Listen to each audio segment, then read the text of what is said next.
Midsommar är en av de mest kända och älskade traditionerna i Sverige. Den firas oftast i juni, när dagarna är mycket långa och kvällarna fortfarande är ljusa. Många människor åker ut på landet, till en sommarstuga eller till en park där familj och vänner samlas. På bordet finns ofta sill, färskpotatis, gräddfil, gräslök och jordgubbar med grädde. På många platser reser man en midsommarstång som är dekorerad med löv och blommor. Både barn och vuxna dansar runt stången och sjunger traditionella sånger. En del har blomsterkransar i håret, särskilt barn och ungdomar. För många handlar midsommar inte bara om mat och dans, utan också om natur, ljus och gemenskap. Traditionen visar hur viktig sommaren är i ett land där vintern kan vara lång och mörk. Fika är en mycket vanlig vana i Sverige och betyder mer än att bara dricka kaffe. Det är en paus där människor stannar upp, pratar med varandra och ofta äter något litet.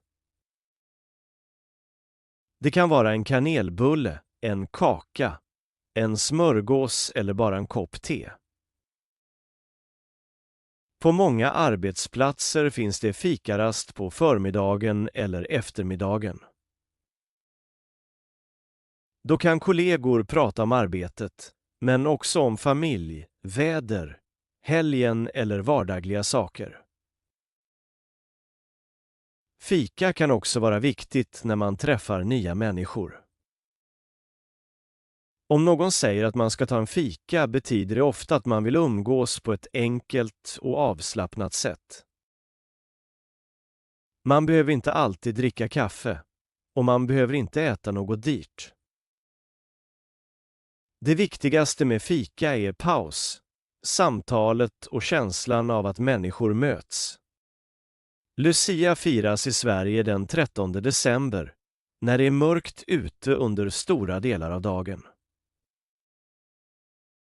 Traditionen handlar mycket om ljus, sång och en lugn stämning mitt i vintern.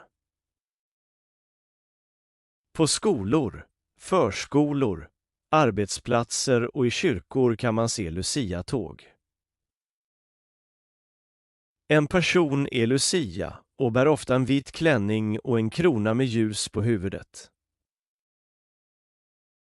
Andra personer i tåget kan vara tärnor, stjärngossar, pepparkaksgubbar eller tomtar. De sjunger sånger som många svenskar känner igen från barndomen. Efter Lucia-tåget äter man ofta lussekatter och pepparkakor. För barn kan Lucia vara både roligt och lite nervöst, eftersom de ibland ska sjunga inför föräldrar och lärare.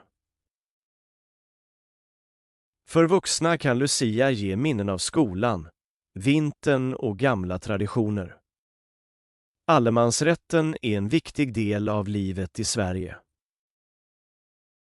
Den betyder att människor får vara i naturen, även på mark som någon annan äger. Man får promenera i skogen, plocka bär, plocka svamp, bada i sjöar och ibland tälta en kort tid. Men allemansrätten betyder inte att man får göra vad som helst. Man måste visa hänsyn till naturen, djuren och människorna som bor i området. Man får inte förstöra växter, lämna skräp, störa djur eller gå för nära någons hus. Om man gör upp eld måste man vara mycket försiktig, särskilt när det är torrt ute. Allemansrätten ger frihet, men den kräver också ansvar. Därför brukar man säga att man inte ska störa och inte förstöra. Ordet lagom är ett ord som många förknippar med Sverige och svensk kultur. Det betyder ungefär inte för mycket och inte för lite, utan något som är passande. Man kan använda ordet i många olika situationer. Maten kan vara lagom varm, ljudet kan vara lagom högt och arbetet kan vara lagom svårt. Lagom kan också handla om hur man beter sig i en grupp. I vissa situationer vill man inte ta för mycket plats, prata för högt eller visa sig för mycket. Det betyder inte att alla svenskar alltid är likadana. Men ordet visar en vanlig tanke om balans. För den som lär sig svenska kan lagom vara ett intressant ord eftersom det inte alltid har en exakt översättning. Det är både ett ord och ett sätt att förstå vissa sociala situationer. Att stå i kö är en vanlig del av vardagen i Sverige. På apoteket, banken, vårdcentralen eller Skatteverket tar man ofta nummerlapp och väntar på sin tur. Det kan kännas ovanligt för personer som kommer från länder där man gör på ett annat sätt. Men i Sverige ses kön ofta som ett sätt att skapa ordning och rättvisa. Den som kom först får hjälp först, och alla vet ungefär vad som gäller. Även i en butik eller vid en busshållplats försöker många hålla ordning på vem som väntar. Om någon går före i kön kan andra bli irriterade, även om de inte alltid säger något direkt. Att förstå kökulturen kan därför göra vardagen lättare. Det visar också hur viktigt det är med respekt för andras tid. Julen är en viktig högtid för många människor i Sverige. En del firar jul av religiösa skäl, medan andra ser julen som en familjehögtid. Redan i december börjar många pynta hemma med ljus, stjärnor, tomtar och ibland en julgran. Ljuset är viktigt eftersom vintern är mörk och dagarna är korta. På julafton samlas många familjer för att äta tillsammans och dela ut julklappar. Vanlig julmat kan vara köttbullar, prinskorv, potatis, lax, sill och olika sorters bröd. För barn är tomten ofta en spännande del av kvällen. Samtidigt kan julen vara svår för personer som saknar familj eller känner sig ensamma. Därför ordnar vissa föreningar, kyrkor och organisationer öppna julfiranden för alla som vill komma. Sveriges nationaldag firas den 6 juni varje år.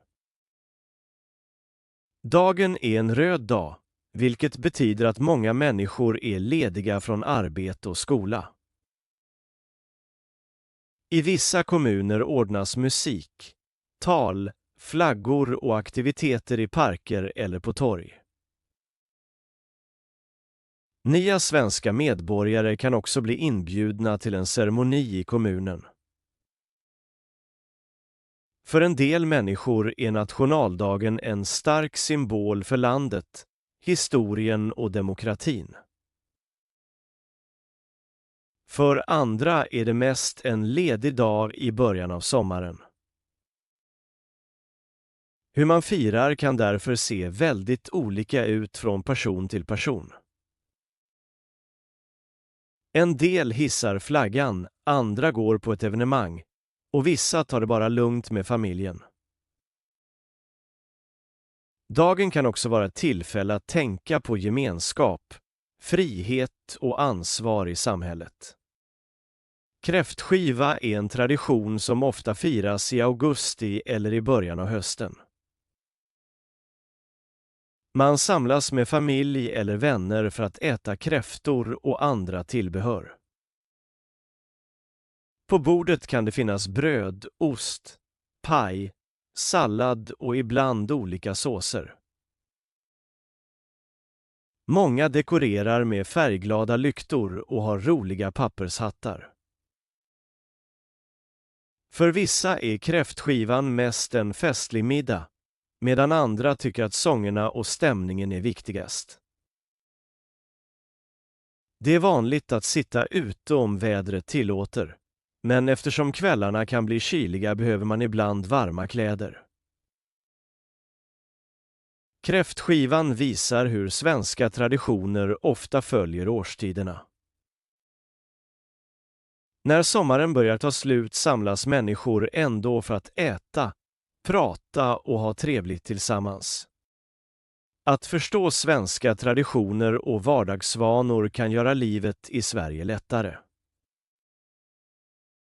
Man lär sig inte bara ord och grammatik, utan också hur människor tänker och beter sig i olika situationer. Fika kan hjälpa människor att skapa kontakt. Kökulturen visar hur viktigt det är att vänta på sin tur. Lagom visar en tanke om balans och hänsyn. Allemansrätten visar både frihet och ansvar i naturen. Högtider som midsommar, Lucia och jul visar hur årstider, ljus och gemenskap betyder mycket. När man känner till sådana vanor blir det lättare att förstå samtal, texter och sociala situationer. Därför är kultur en viktig del av språkinlärning, inte bara något extra vid sidan av.